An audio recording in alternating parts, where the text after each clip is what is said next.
মধুবনী নামে একটি ছোট্ট গ্রাম, যেটি সবুজে ঘেরা, পাখির ডাকে ভরা, আর চারিদিকে ছিল ধানের ক্ষেত। এই গ্রামের একটি ছোট্ট দুষ্টু ছেলে গোপাল।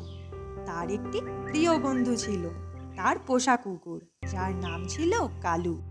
গোপাল ও কালু সারাদিন মাঠে ঘাটে খেলা করে বেড়াতো। একদিন তারা দুজনে বল নিয়ে মাঠে খেলা করতে করতে হঠাৎই মাঠের পাশে একটি জলাশয়ে তাদের বলটি জলে পড়ে যায়। গোপাল তার বল নিতে গিয়ে সেই গভীর জলাশয়ে পড়ে যায়।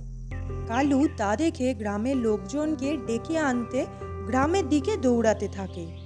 গ্রামে গিয়ে কালু লোকজনকে দেখে এমন করতে থাকে, যেটা দেখে গ্রামের লোকজনেরা বুঝতে পারে যে কিছু একটা ঘটেছে।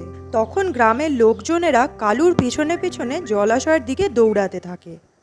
জলাশয়ের সামনে এসে তারা দেখল গোপাল জলাশয়ের গভীর জলে ডুবে যাচ্ছে।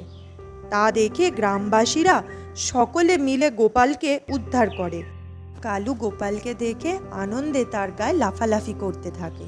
কালুর এই বুদ্ধি ও সাহসিকতার জন্য গ্রামবাসীদের কাছে কালু হয়ে উঠল বীর কুকুর ও গোপালের সবচেয়ে ভালো বন্ধু।